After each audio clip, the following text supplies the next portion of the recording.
Hey y'all, it's Nick from the 3-2 Pitch, and welcome back. In this one, we are back with Drew, our Giants analysis NL West expert, and that's kind of what we're talking about today is NL West. I have Diamondbacks gear on, right here. I got my jersey on, and I also have this hat right here, my Mets hat. So no, I'm not a bandwagon. Just NL Wester. That's the theme of today, so I'm gonna wear my NLS stuff. So, while we're waiting on the season, that's kind of a big topic to hit about right now. And before we get into this video, I want to ask kind of Drew, like, what do you think on the season and like its state right now? First of all, great to be back. And, obviously a different time now in our society, and it's tough. I mean, it's really difficult to think about the prospect of the entire season being canceled. And I'm not saying that that's going to happen at this point, but if you read articles, ESPN, MLB.com, Jeff Passan from ESPN has been pretty, he's talked a lot about how he thinks the season could be postponed, possibly canceled even longer than we think. When you look at schools that are going to be possibly closed until the end of the year. So it's a tough time for baseball. And here's the thing that really, to me, makes it difficult is that all of the players, all the teams, they ramped up at spring training. About half of spring training, they were towards the final push. A lot of the pitchers were starting to get their arms, ready, sort of ramping up towards 40, 50 pitches. Next rotation of starters, you were going to start seeing them possibly throwing 5 to 6 innings in their spring training starts. And then it all gets shut down. Now, I think the hitters it may not be as difficult for them to get back on track.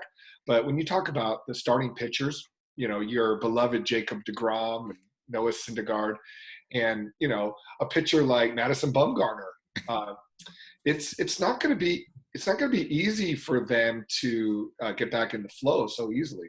So there's a lot of unknown. My best friend, one of my good friends, Mike, has season tickets to the Giants. And we were just talking yesterday. I bought my 10 games like I always do. And there's a lot of uncertainty about, which games are going to get played. Are they going to sort of start the season in June, late June? Are they going to condense the season to maybe 120 games? Extend it a little bit longer, although you start extending longer and you get into, November, December. So there's I would say, Nicholas, at this point, there's a lot more questions than answers. Yeah, for sure. And I can definitely relate, and as well as a bunch of other baseball season. I'm a high school baseball player, and getting into the season starting, our coaches and everyone's kind of ramping us up with bullpens. So, I'm starting at 30 pitch, and then I was just getting into my, 75 pitch, 90 pitch, extending out to a full start bullpen, and then the season gets cut off. That's a big worry for pitchers. And like you said, hitters probably won't have that big of an issue, as in they can just go hit off the tee, and just keep running. But pitchers, keeping their arm stamina is something that you very see. That's why so many pitchers get injured this time is they're complaining with soreness, like Chris Sale and this flexor strain that led to Tommy John surgery for him. A bunch of other pitchers are going out because they haven't thrown so often, are getting injured. So shutting it down is going to be hard for them. And one other thing that you talked about is the season is cutting the season shorter can give advantages to teams, like crazy advantages. For the Mets, for example, the Mets start the season with 20 games. They have 7 games against the Brewers. They have one of the tougher stretches to start the season, and cutting out, waiting to the season to start, that's going to help a bunch of like these teams that are in contention with other divisions. Like, say the Braves don't have as strong as a start. They have an easy start of the season, but the Mets have a hard. You flip-flop that. That gives the teams like the Mets, teams like the Diamondbacks, teams like the Cubs that are in it, but they don't have enough pieces, to now go and take that spot in the division. And that's a big thing you have to look out for with all these teams is there will be some upsets if they cut out some games this season. And and that's a great point. That could make the season a lot more exciting for some people. The other thing, I was just this morning, actually, I don't know if you know Tim Kawakami of the San Jose Mercury News. He now works for The Athletic, and he's a pretty great baseball writer. And he did a Q&A this morning at 10. And one of the questions I got in and asked a question. One of the things that I asked was, how is this going to affect attendance when the game does return? Is are you going to see fans sort of, a celebratory type of attitude towards the games coming back, or are you going to see a lack of attendance?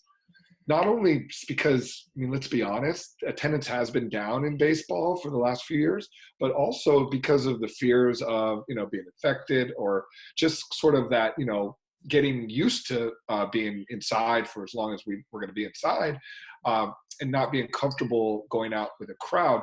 Is that going to affect some of the teams? Are the crowds, or the lack of crowds, may that affect a team like the Boston Red Sox, although they might be on a down year, and we'll talk about that as we do our previews. Today we're doing the NL West, but once we start looking at the other previews for our teams, a team like Boston, they may be affected not only because they're looking to possibly rebuild, but they're also may not have the fan support.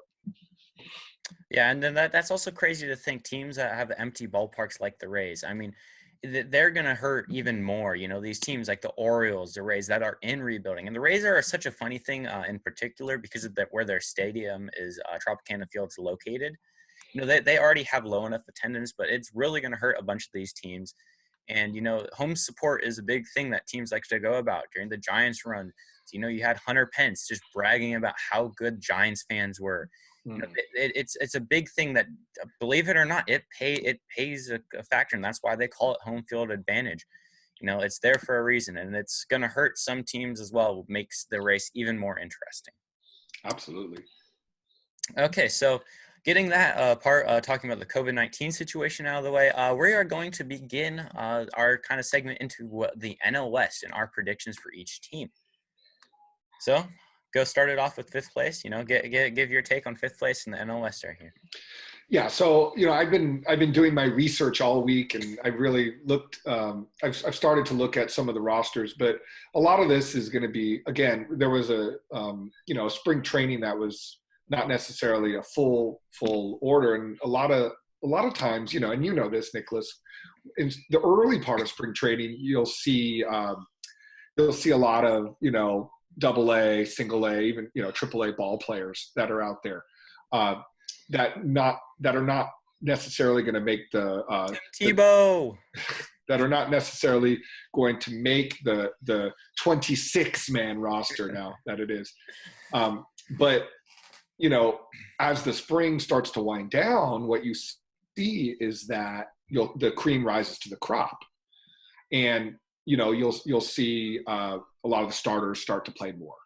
So we didn't get to necessarily see a lot of that. It was just starting to happen when the spring shut down. But if you're asking me who I think will be fifth place this year in the National League West, it's Colorado.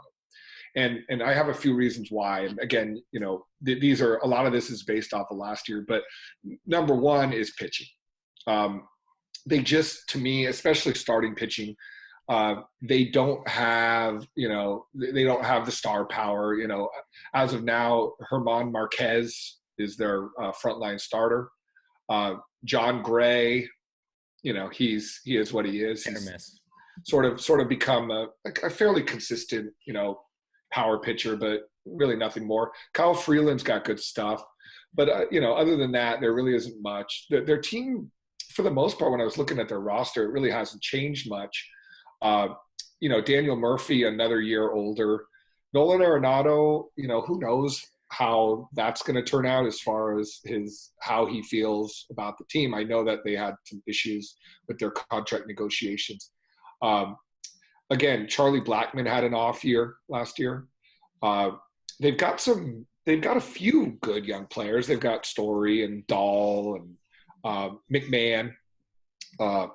In Colorado, they're always sort of, since I've been watching baseball, especially since they came into the league, they've always been the same team.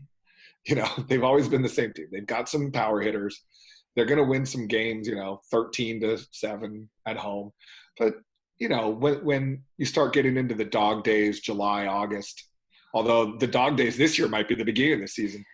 And again, that goes back to us talking about how the season's going to be different. But I still just don't think Colorado has the horses. So I see them as fifth place in the West. Yeah, so I just pulled up Charlie Blackmon's stats last year. I'd like to know what a down year is if you're hitting 314. Well, maybe it was the year before. Yeah, Sorry. it was the year before he hit. Okay, sorry about that. That was funny, but I'm gonna have to kind of disagree. I think the Rockies. I don't think you can get a worse year from Daniel Murphy. He looked kind of bad, but like you said, a year older, you don't know how that's gonna play. I can see why you put the Rockies at fifth place. Nolan Arenado, you don't don't know what they're gonna be. Card in the top right corner. I talked about how David Dahl is going to be a big player for them this year, and how I'm projecting him to do really well. I mean, I think David Dahl can easily take Charlie Blackmon's place coming in the future as Blackmon gets older and digresses. But yeah, like I said, like I said also for Daniel Murphy, I don't think you can really get worse years from these starting pitchers. You know, Kyle Freeland shows that he had good stuff in 2018, under 3 ERA, especially in the wild card game against Chicago. I think you'll get a bounce back year from him. John Gray, you can probably get better. Herman Marquez probably will sit around the same, low 4 ERA, but they don't have pitchers, so I can see fifth place, fourth place. They'll be right in those two spots. Sounds good.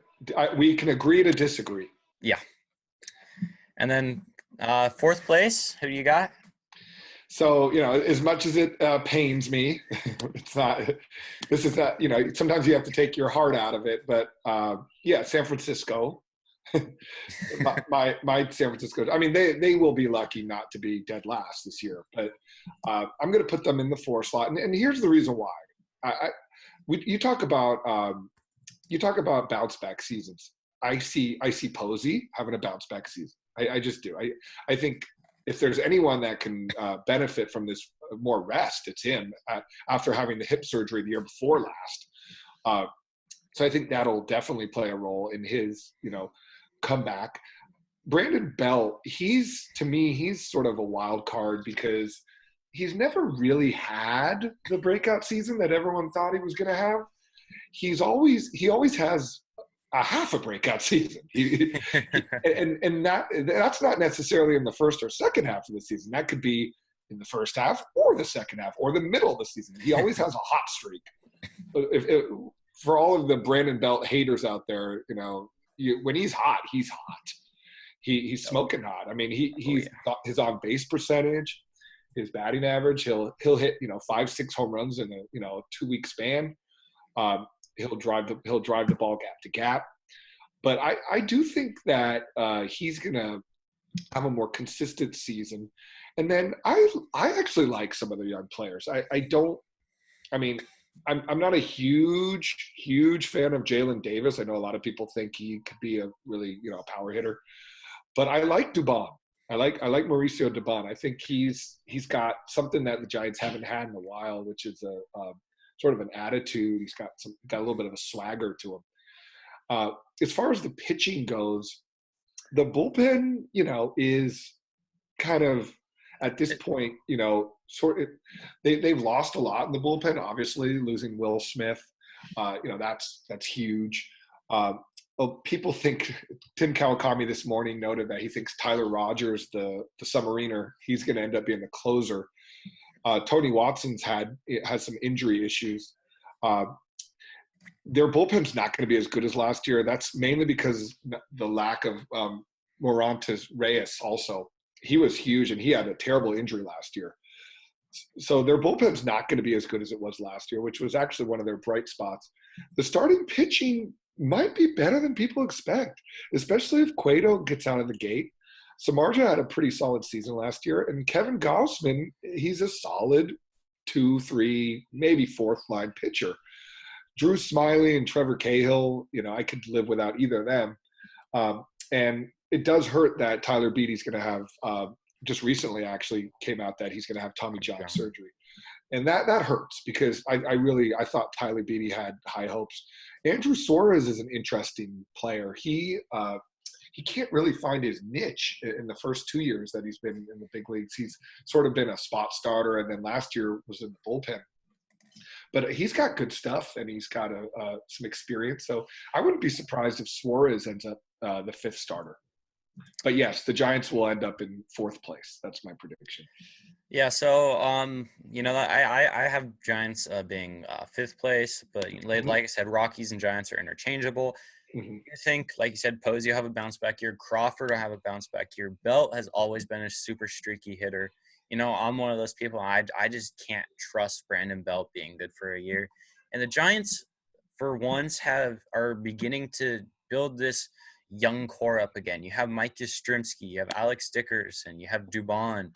You have a bunch of these young guys coming up, and they're really the where the Giants place this season are going to be based on how well those three players play. I mean, their rotation. You have a couple young guys. Cueto's coming back. Samardzij's coming back. You had Smiley. You have Gosman, Cahill. But like I said, I really just see the Giants. If they want to get fourth place, those three young guys will have to have like great years, and then they can notch that fourth place. Otherwise, if they have kind of stepped down from last year in terms of Dickerson and Yastrzemski, then I believe they'll be getting fifth place. Okay, so third place. Now we're getting to the juicy stuff. Yeah. So, I was torn on this one, and it's going to be like this for a lot of the divisions because it's a lot closer than people think. And especially, again, with the season being the way it's going to be, we just have no idea really. But I'm not ready to push San Diego up to the second spot yet. A lot of people feel, and again, they might as well just say the Dodgers are going to be the NL West champions, and we'll talk about that in a moment. But a lot of people feel like the Padres might be ready to compete with them, and I just don't think they are yet. It's kind of, again, I said this last year, and it came true. It's sort of, I'll believe it when I see it. I just don't think they have the frontline rotation. They've got some good young starting pitchers. They've got Paddock, and they've got Lucchesi. I think that's how you pronounce his last name. Joey Lucchesi. Yeah, Lucchesi. He's pretty good, and Garrett Richards is solid. And they did pick up Drew Pomerantz, which I thought was kind of an underrated. Interesting. I think that was a pretty good move. He finished the season well with Milwaukee after getting traded by the Giants, and actually pitched pretty well with San Francisco, I thought. And then they've got a pretty good bullpen with Kirby Yates closing out games. I just don't know if their young players are ready to take that step forward yet. And when I say that forward yet, that means Tatis Jr. and Mejia and even Machado. I do believe Machado is going to have a better year than he did last year. I mean, he still, I think he hit 30-something homers, but I don't think his runs batted in were where they needed to be. And it's kind of like, sometimes that second year the pressure gets taken off a little bit, and you start to realize, 32 homers, 85 RBIs. So that's not really the kind of numbers that you'd expect from Machado. You'd expect him to be maybe in the 110 to 120 RBIs. And it's not unusual for a player to come over from the American League and have a sort of a rough year his first year. He did pick it up, but I will say this: I think San Diego is getting there.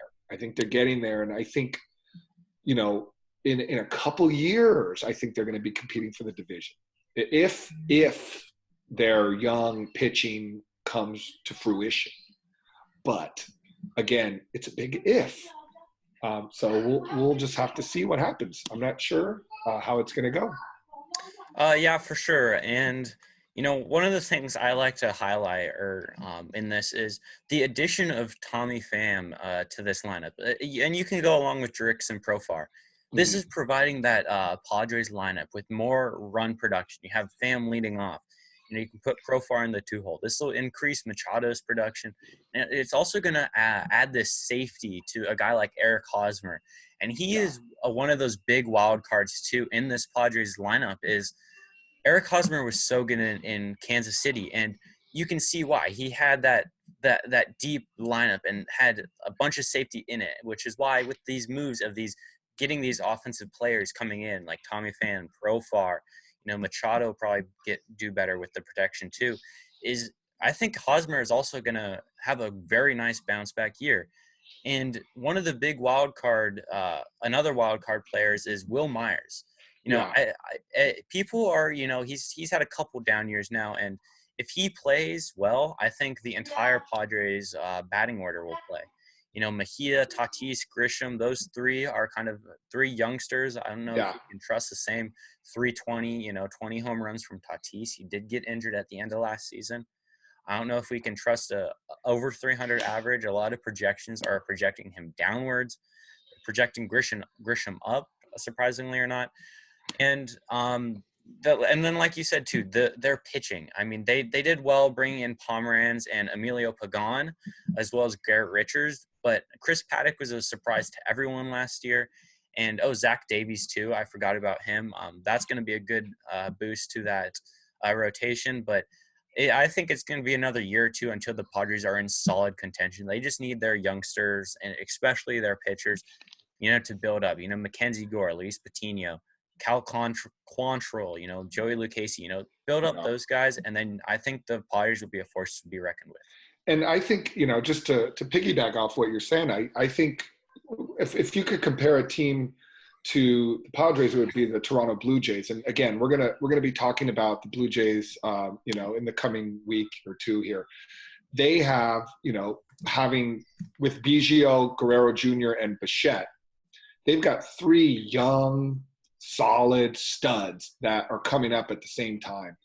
Now they just came up last year. Those three. The Blue Jays are going to be a force to be reckoned with once they grow into their role. The Padres, that's what I think the Padres thought that may be the case, but for whatever reason, maybe it's because they are in a tough division or they're playing in a ballpark where you're not seeing, you don't see a lot of balls flying out of the yard. It takes time. And again, this season could be different. It could, maybe the Padres get out of the gate and, who knows? You never know what can happen, especially with, the fact that we have a shortened season. But if you just look at their roster, they're just not ready yet. Yeah. I can agree with that. And now I want to talk about one of the more interesting teams, the Arizona Diamondbacks, presumably second place, because the Dodgers, we can all say they're getting first base. Yes, so I do have the Diamondbacks in second, and I think they're going to be pretty competitive. I don't think they're really going to challenge the Dodgers for the division, but I do think that just like they were last year, I think they'll hang around in the wild card chase. They may even get one of the wild card spots. And I got to be honest, it really just comes down to that number one starter. I think Bumgarner is going to be great. I really do. A lot of people are mixed on him. I think he's going to be a horse for them. I think the fact that he's going to be pitching, basically indoors in that wonderful weather, really no pressure. No pressure. Arizona's never really been a pressure environment for any starting pitcher. Maybe if you go back to Randy Johnson and Curt Schilling back before you were born. But in 2001, where they had the expectations and, obviously won a world championship. But, Arizona is usually a place where, pitchers can just sort of be themselves. And, God, what a great spot for Bumgarner, right? To be able to just sort of be himself and not have to worry about anything and just pitch. And hit, too. He's going to love hitting in that ballpark. Yeah. But, if you look at their lineup, it's much of the same. They did bring in Cole Calhoun. He's a pretty, solid player. I've never been a huge fan, mainly because, with the Angels, they've just underachieved for so many years. Just teams like that just make me angry because, they're always around 500, but they never do anything. But they also brought in Starling Marte, Peralta back for another year, Ahmed, Eduardo Escobar, who was solid last year. Marte, obviously, maybe Marte, the best player. Carson Kelly, Jake Lamb, may not even be in the starting lineup. So, you're talking about a really, you're talking about some depth within their lineup. And, Robbie Ray is not a bad second starter. And then, their bullpen is pretty solid. Hector Rendon and Archie Bradley. So, Luke Weaver is scheduled to be their fifth starter. So I actually think that, this team can really compete. I do think they're going to be over 500. I think, again, competing for a wild card spot and, possibly, again, this is possibly pushing the Dodgers, but I mean, you don't have to be a rocket scientist to look at the Dodgers roster, and they're just incredible. Yeah, for sure. And honestly, the Diamondbacks this year can be scarily in a position like the Rockies were in 2018, I believe, pushing them to a tie in the They division. did. I was not I was surprised with how well the Diamondbacks did last year, and I wasn't a believer in them until they went out and got Starling Marte. Yeah. Ketel Marte out of nowhere broke out last year, and I don't think you can get the same production for him. But Eduardo Escobar a couple years ago, that was a great move for them.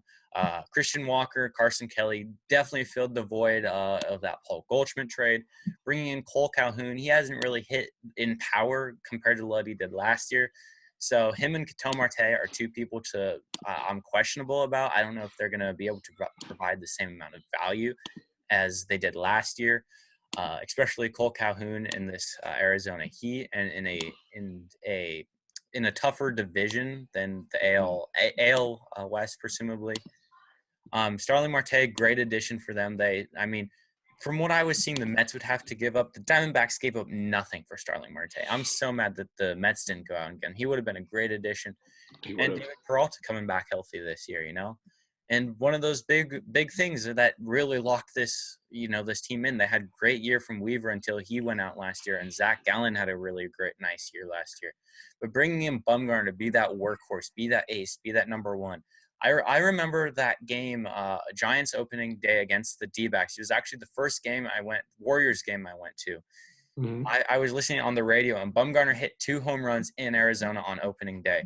So just off the base of that, I think Bumgarner just do really well in Arizona. He's going to like that team. He's going to lead them to probably a wild card spot. I wouldn't be surprised if they sneak in. I wouldn't either, and you're right about the hitting. He's going to absolutely love it. He's going to be much more comfortable hitting in that ballpark than he did, in San Francisco, and it's just going to give him. I think it's as hard as it is for Giants fans. And again, we talked about this in depth last year, but it's really going to be a great start for him. We saw how comfortable Bumgarner was hitting in San Francisco. I mean, he was still putting up 6, 7 home run seasons, and just in Arizona alone, I think he could be a candidate to hit 10 home runs, believe it or not. I mean, he's going to add that extra depth. I see it happening because adding in that half of your starts are going to be in Arizona, and he's hit a couple home runs there. And then as well as Colorado, you really see him hitting home runs in San Francisco and Colorado. Those are the 2 main places I see him hitting home runs, as well as Chase Field that was. But I think Bumgarner would be a great addition. It's going to actually provide a lot of depth to that lineup, and it's really going to help him. So now we can talk about the first place team in the NL West, everyone's least favorite team, at least around here, the Los Angeles Dodgers. Mookie Betts, Cody Bellinger, Jock Peterson, Corey Seager, Justin Turner, Max Muncy, Will Smith, Gavin Lux, Chris Taylor, Kike Hernandez, AJ Pollock. I mean, it just goes on and on. I didn't even mention Matt Beatty, who's going to be a great player. They have great players substituting for great players. I mean, it's I've never seen a lineup with this much depth. And then, to bring in David Price and Blake Trinan to maybe set up Kenley Jansen. And, you've got Walker Buehler, you've got Clayton Kershaw, who, again, he's going to be great. It's just a matter, really, the only thing that matters with this team is the postseason. And I know Giants fans can, attest to this, but we love it. Go ahead, get to the playoffs every year. There's nothing sweeter than seeing them lose in the playoffs. Last year was epic. It was absolutely epic to see how the Nationals just crushed their dreams in that Game 5. It was just unbelievable, and you could see it unfolding. And then for Howie Kendrick to be the guy that put the nail in the coffin with the grand slam in extra innings, it It was just sort of, so typical of this era of Dodgers baseball. But I will say this: you get there so many times, eventually it's going to happen. It's like the law of averages. Uh, I mean, this is starting to get to the point where it's almost going to be impossible for them not to win a World Series with this Yeah. roster. If they can just get past the first round and get a favorable matchup in the LCS, it's going to be tough. It's going to be tough to beat them, but that's what makes baseball great. As much as you can talk about the NBA. Usually, you kind of know who's going to win the title. Yeah. Football is a little different with injuries, but baseball is, it's a crapshoot. And I don't think there was anyone that expected, the Washington Nationals to win the World Series last year.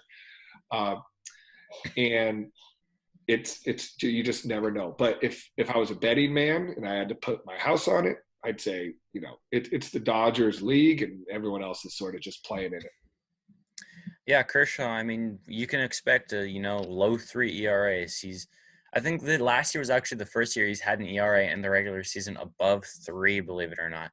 But we all know Clayton Chokeshaw in the playoffs, it's a big thing, bringing in or another big player that they brought in last year was Joe Kelly. He made the Dodgers lose the World Series in 2018 and made them lose out on it in 2019. He had a terrible year last year. So it'd be interesting to see if he can bounce back. So as well as Blake Trinan. That's who I was thinking of. Blake Trinan. He'd be interesting to see if he can bounce back. David Price bounced back too. He was a good addition in that Mookie Betts trade. They also brought back Alex Wood. I think he's going to do well in Dodger blue again. Julio Urias. Be interesting to see how he does. But I mean, this team is just stacked everywhere you look. It's crazy to think that somehow they haven't won the World Series. But they're probably going to push for it this year and be interesting to see what happens in the playoffs. I mean, this is one of the bigger teams that there are. Jumping around, it's guaranteed they're making the playoffs basically. But, the playoffs, like you said, baseball is one of those more interesting sports. Hallie Kendrick, former Dodger, hit that grand slam. He was a playoff hero for the Nationals. So these people out of nowhere, can come out. The Dodgers have been able to produce these nice players from nothing. Max Muncy being one of them. Comes to the Dodgers organization out of nowhere, does amazing. So Gavin Lux, be nice to see what he does too. But Yeah. I mean, it's a lock for first place in the NOS is the Dodgers. I mean, you can't argue against them. For once, we agree. Yeah, only once. Thank you all so much for watching this NOS kind of preview and what we think and our predictions for each team. Let us know what you guys think about each team in the comment sections below.